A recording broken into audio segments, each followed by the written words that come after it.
Awesome Gamers, Matt Lemke here with Scott Hill at the Flying Frog booth in Gen Con. Yeah, in Gen Con. We're in it. We're in it. I would say at this point, we're in it. And we're going to talk about pretty much all things Flying Frog, or as they put it, the frog. The frog. Yeah. Flying has just gone away. We fly. Sometimes. Sometimes. You've been around now for about 4 years. Longer than that. Keep going. Okay, 7. Longer than that. Also, it gets technical. So we officially released our first game in 2007. That was Last Night on Earth.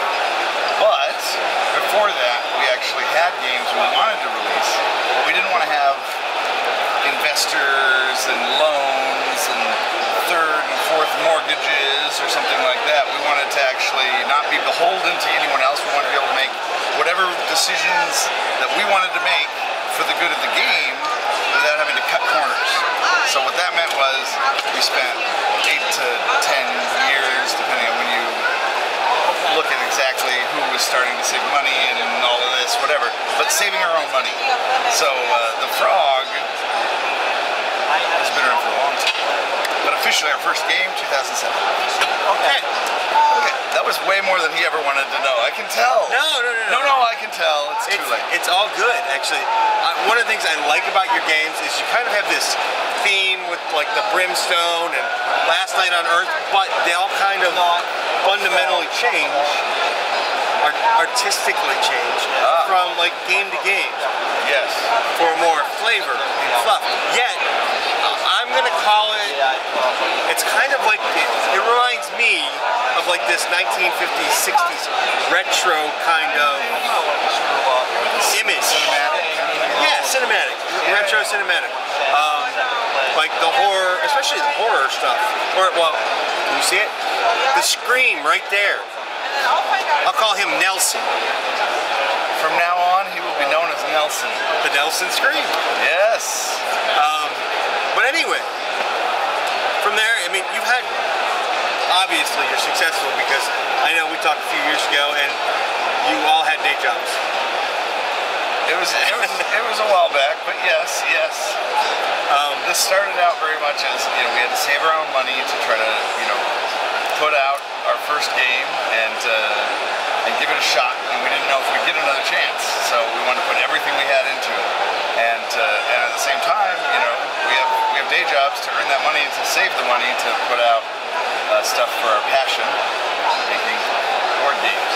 So luckily it did well enough that we were able to make an expansion for the first game, and then that sold well enough that we were able to make a reprint of the first game, and then that sold well enough we were able to make a second game, and it's sort of organically grown. And we definitely got to a point where we had to have employees to run a warehouse and all this stuff, but we felt like if we completely devoted ourselves, monetarily to this, that it would be very dangerous, because we'd be drawing a lot of money into the company. So we continued to do other stuff, day job stuff, so that we'd be, it wouldn't be as tight. It was a good decision. Yeah. And so we're all about organic growth. We're trying to do things the right way and not overstep. And we definitely have had friends that did the other path, and they they raised funds and got a lot of investors and had millions of dollars, and then spent it very fast, and then it went away, and then they went away, and it's like the tortoise and the hare or something like that. So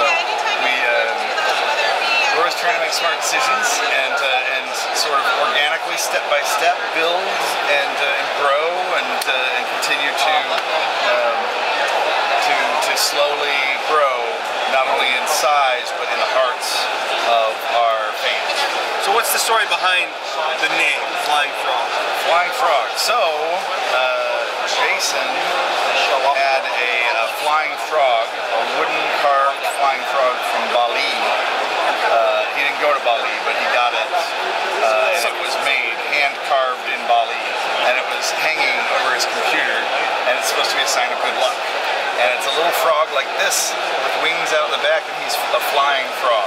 And so he thought, this little flying frog is, good times and bad. He's been right here with me the entire way, designing all these games and working on all this stuff.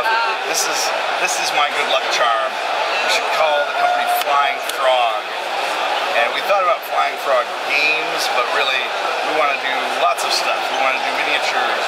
We have many ideas. We thought Flying Frog Productions has a really good ring to it. And it does. It sounds a lot better than games, really. So Flying Frog Productions. FFG. That probably would never work. Yeah. I can't even imagine that being a successful thing. Like, certainly not a giant in the industry. Yeah, certainly. Anyway, at least there's no confusion. Exactly. Yes. FFP though. It rhymes.